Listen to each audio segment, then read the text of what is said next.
ఈరోజు ఇక్కడ సెలబ్రేట్ చేసుకుందామని వచ్చాం.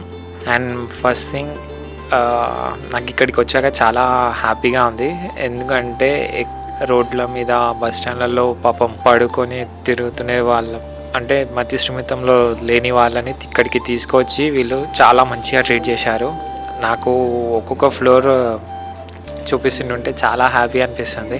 పర్సనల్గా మెడికల్ కేర్ తీసుకుంటున్నారు. మళ్ళీ సపరేట్గా మళ్ళీ వాళ్ళకి డైలీ ఫుడ్ ఎవ్రీవన్ ప్రతి ఒక్కరూ రావాలని కోరుకుంటున్నాను.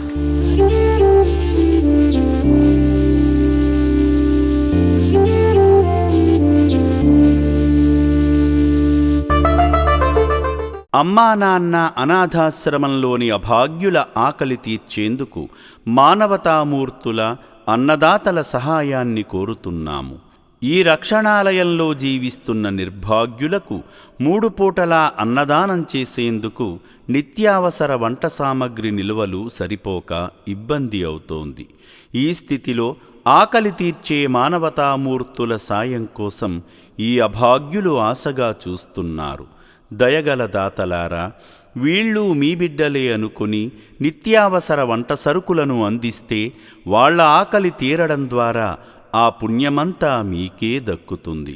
సేవాభావంతో మీరిచ్చే కేజీ బియ్యంతో 4 అభాగ్యులు కడుపు నిండా తింటారు. 3 పూటల 1800 మంది ఆకలి తీర్చాలంటే ఎంత కష్టమో ఒక్కసారి ఆలోచించండి. దయచేసి బియ్యము, పప్పు, నూనె, కూరగాయలు ఇలా ఏదైనా సాయమందించి శ్రీ పుణ్యలింగేశ్వరుని అనుగ్రహానికి పాత్రులు కండి.